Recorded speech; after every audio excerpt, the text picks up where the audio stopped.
20 minutes, c'est à vous. Merci beaucoup. Alors, je vais m'exprimer en anglais. Autres colloïdes. En guise d'introduction, on a vu ces données déjà à de nombreuses reprises pendant cette conférence et à d'autres, mais nous sommes tous pleinement conscients des données qui donnent à penser que le volume est mauvais pour vos patients. Comme vous voyez ici dans l'étude SOAP, un litre supplémentaire de volume est associé à 10% de risque accru de mortalité, qui est quand même considérable. Chez les patients insuffisants rénaux aigus, c'est une étude finlandaise assez sympa qui montre qu'une relation dose à effet, donc plus votre bilan volémique est important, plus il est positif, plus le pronostic est mauvais, donc volume est mauvais, et il paraît donc censé d'utiliser les colloïdes, limiter le volume. Qui peut le plus, peut le moins. On a parlé de l'albumine. Les autres colloïdes qui peuvent être évoqués sont les gélatines et les amidons. Commençons par les gélatines. Alors, il est quand même étonnant de constater qu'il n'y a pas d'énormément de données prospectives randomisées sur les gélatines dans les patients en réa. Alors, moi, j'ai sorti des données qui ne sont pas des essais randomisés prospectifs, mais qui sont de grands essais observationnels avec de données probantes qui nous viennent d'Allemagne. 3 épisodes de ces l'utilisation plutôt de ces produits de remplissage, un épisode avec des cristalloïdes, d'autres essentiellement des amidons, 3e épisode avec des gélatines. 3 épisodes dans les mêmes centres. Vous voyez que l'optimisation hémodynamique n'était pas très différente entre les 3 périodes. Les lignes se suivent plus ou moins.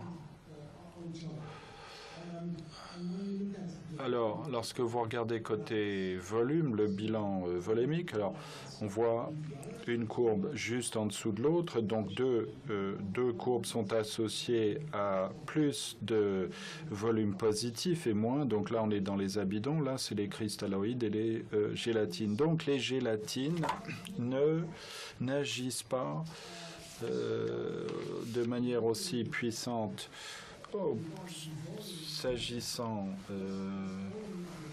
de l'administration volémique par rapport aux amidons et agissent un petit peu comme les cristalloïdes.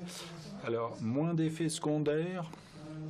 Lorsque j'étais jeune, on me disait que les gélatines étaient les colloïdes sûrs et les amidons sont associés à une insuffisance rénale aiguë. En fait, ce n'est pas vraiment le cas dans cette étude. Primo, il y a les effets à propos de la mortalité, donc plus la posologie est élevée, plus la mortalité est élevée. Pareil pour les gélatines et les amidons. Et il y a également une relation dose-effet s'agissant de la survenance d'insuffisance rénale aiguë. Gélatine, même quantité d'IRA que les amidons. Et bien sûr, il faut corriger pour d'autres comorbidités, etc. Et lorsqu'ils ont corrigé, les gélatines avaient le même signal que les amidons. Donc, les gélatines ne sont pas si sûres que ça et ne sont pas aussi efficaces parce qu'en fait, on utilise le même volume que les cristalloïdes. Donc, c'est une méta-analyse qui illustre ma phrase liminaire, à savoir qu'il n'y a pas beaucoup d'études randomisées prospectives chez les patients en réa. 3 études, 700 patients, et donc la conclusion ici est très valable. L'efficacité, sûreté de gélatine ne peut pas être fiablement évaluée dans les patients en réa. Il nous faut des données. Alors, les starch, les amidons, bon, là, ce sont des données que vous connaissez fort bien. On en a discuté en long et en large. Les amidons sont mauvais. Je m'arrête là. non à l'amidon. Je passe au crible les données et je vais peut-être évoquer des idées. Alors les anciens amidons, première, deuxième génération étaient mauvais avec un effet dose à la mortalité. Plus la dose était élevée, plus les patients mouraient. Plus la dose administrée est élevée, plus les patients avaient besoin d'épuration extra-rénale. Pas de discussion là-dessus. Remplacé par des amidons plus récents. Et bon, ça c'est la recommandation qui a été présentée il y a de ça 2 ans. Les anciens amidons ne doivent plus être utilisés. Mais il y avait des questions quid des nouveaux amidons. On propose donc de ne pas utiliser, mais suggérer n'est pas aussi fort que de recommander de ne pas utiliser. Donc il y avait une porte ouverte.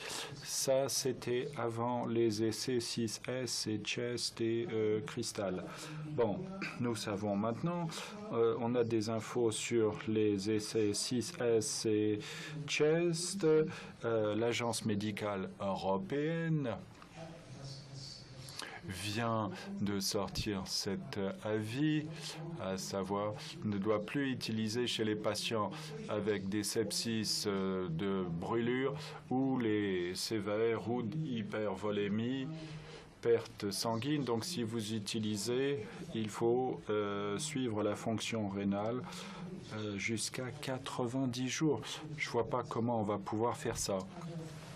Dès octobre 2013, le récit fin de l'histoire amidon. Voilà les données qui appuyaient donc cette forte recommandation. 6S chez les patients sepsis grave, forte mortalité chez les patients randomisés à l'amidon. L'étude Chest chez les patients en réa, pas de forte mortalité. On connaît l'étude Crystal, publiée. Bon, je l'ai éternué, mais non, ce n'est pas le cas. Publié il y a de ça quelques mois. Comme vous pouvez le constater, c'est quand même assez... Ça pose un défi, pas de différence sur le plan de la mortalité, mais une tendance vers un meilleur protection chez les patients traités sous colloïdes. Sepsis grave, les patients décèdent lorsqu'ils reçoivent des colloïdes. Ceux en réa ne meurent pas ou s'en sortent mieux. La question est posée. Je ne veux pas trop insister sur cette... Bon, voilà les données. Lorsqu'on compile toutes les données dans une méta-analyse, la mortalité comme critère, bon, il n'y a pas de signal. Donc, mortalité, il y a cette tendance d'une mortalité accrue, mais il n'y a pas de mortalité accrue. Lorsqu'on rassemble toutes les données, on n'inclut pas le Crystal Trial. Alors, insuffisance rénale aiguë. Vous avez déjà vu cette planche. Des données confondantes. Sepsis sévère, il y a plus d'IRA définis par les critères Rifle et dans les patients en réa, il y a moins d'IRA. Que dire de cela? Comment interpréter tout cela? D'où ça vient? Bon, voyons les patients en réa. Dans l'étude Chest, comme vous pouvez le voir pour la fonction, la créatinine augmente chez les patients randomisés. Au bras Hess, hydroxyéthylamidon, il y a une assez forte différence, mais voyez ici, on voit de 100-110 micromoles. Donc la grande différence, c'est au point 11 en fait. Il y a une augmentation de la créatine, mais seule une hausse légère en raison de ce fort nombre de patients que ce chiffre est statistiquement significatif. Alors, le débit urinaire, autre composant de la définition en matière d'IRA, on constate l'inverse. 3 premiers jours, bon, difficile à voir au fond de la salle peut-être, mais les patients randomisés aux amidons ont une meilleure excrétion urinaire plus élevée, qui est quand même bon. Et lorsque vous rassemblez ces éléments, eh bien, Ça fait que les patients, lorsqu'ils sont définis d'après les critères Rifle de l'insuffisance rénale aiguë dans cette étude CHEST, ont un risque plus faible de faire un IRA. Alors, épuration extra-rénale, ça c'est un critère plus difficile pour définir l'IRA chez les patients en réa. Pratiquement toutes les études ont montré un besoin accru d'épuration chez les patients randomisés sous amidon. Donc là, aucune discussion. Voyons les données de plus près. CHEST et 6S. Voici donc le nombre de patients qui ont présenté donc un besoin d'épuration dans le bras S et les patients dans le bras contrôle. C'est significatif. On est à 0,4. Mais vous pouvez donc faire le calcul carré. Vous changez 2 patients, ça n'est plus significatif. Donc il y a un signal, mais qui n'est pas véritablement très fort. Ce signal, pas aussi fort qu'il était dans les amidons plus anciens. Là, on est dans un cadre péri-opératoire, 2 méta-analyses, une française, l'autre anglaise. Même série de données, les 2 montrant que lorsqu'on utilise des amidons dans des cadres périopératoires, n'étaient pas associés à un risque accru d'IRA. Donc, durée d'exposition limitée aux amidons n'est pas si mauvais par rapport à des temps d'exposition plus longs. L'étude Crystal, voici donc le tableau pronostic, et là encore, RRT, épuration extra-rénale, 99, enfin 90, il n'y a pas de différence en matière d'épuration extra-rénale dans le cristal. 3000 patients randomisés, cristalloïdes ou colloïdes. Donc ça, c'est un fort signal, 68%, je ne sais plus, étaient les patients sous HES. Bon, ça donne à réfléchir. Alors, des effets secondaires. Alors, la question est posée, les patients sous périte en raison des dépôts de ces amidos sur la peau et sur le système, dans le système endothélial. Bon, ce sont des données qui nous proviennent de l'étude 6S, les patients sepsis sévère suivis de façon prospective pour un prurit. La moitié avait un prurit lorsqu'ils étaient randomisés au bras traité sous HES. C'est quand même pas mal. Ça, c'était un suivi à long terme, donc sur 1 an. Mais le bras contrôle avait exactement le même nombre. J'aurais dû mettre la valeur P, mais ça n'est pas significatif. Prurit est quelque chose qui survient chez les survivants de sepsis sévère, et le lien, la relation de prurit et d'amidon n'est pas si clair à mes yeux, n'est pas si manifeste. Alors faisons un pas en arrière. Donc on utilise dans notre pratique quotidienne plein de molécules, des aminoglycosides, de l'héparine, des bêta-bloquants, des calcium-bloquants, tous associés avec des effets secondaires. On est ravis de les utiliser, mais on les utilise à la bonne posologie, à la bonne dose, parce que, bon, pour les anciennes molécules, là, lorsque vous ne les donnez pas, il n'y a pas d'avantage. Lorsque vous augmentez la dose, il y a un effet bénéfique, mais lorsque vous augmentez la dose encore plus, eh bien, là, c'est nuisible. C'est un effet délétère, et c'est sans doute également le cas pour les amidons. Alors, je vous challenge un petit peu, là. Il y a aussi un enjeu... Hop, j'ai un souci. Non. Voilà, bon. Moi, je l'ai sur mon ordi, mais pas à l'écran, malheureusement. La planche a disparu. My time has finished. Yeah. On m'a coupé les vivres, d'accord.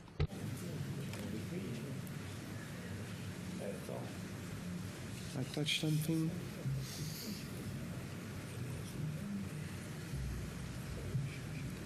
What's on the slide is that Alors, en fait, ce qu'il y a à l'écran, c'est que les éléments 6S, cristal, chess sont des études dans les patients qui sont randomisés à un bras de traitement ou un autre. Voilà.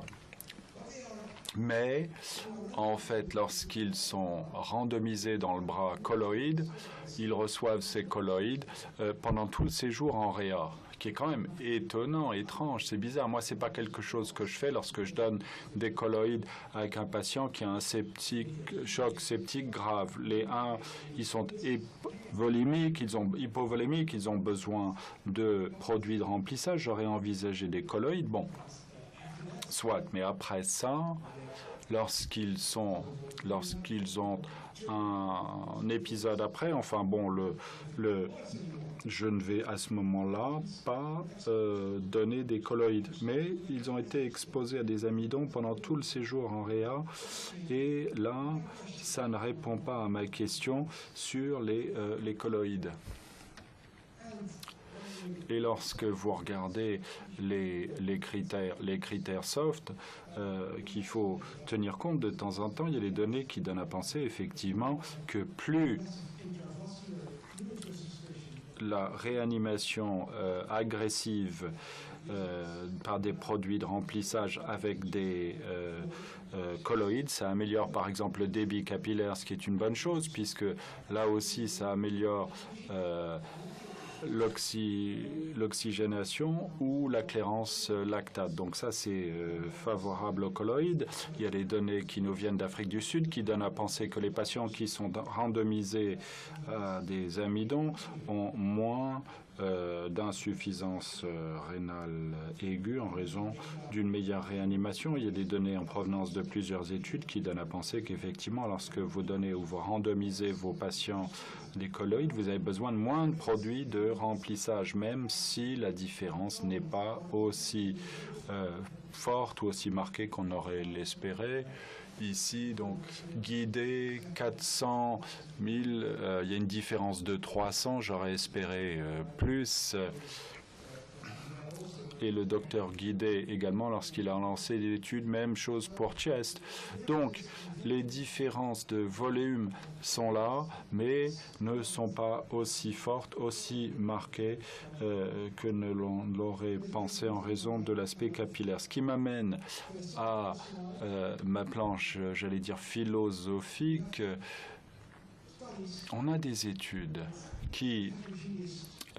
des études avec une population de patients hétérogène, et ça ça suscite plus de questions que ça n'apporte de réponses. Il nous faut plus d'études homogènes dans des situations où les colloïdes ont un sens, c'est-à-dire une administration à court terme dans des populations ciblées. C'est une idée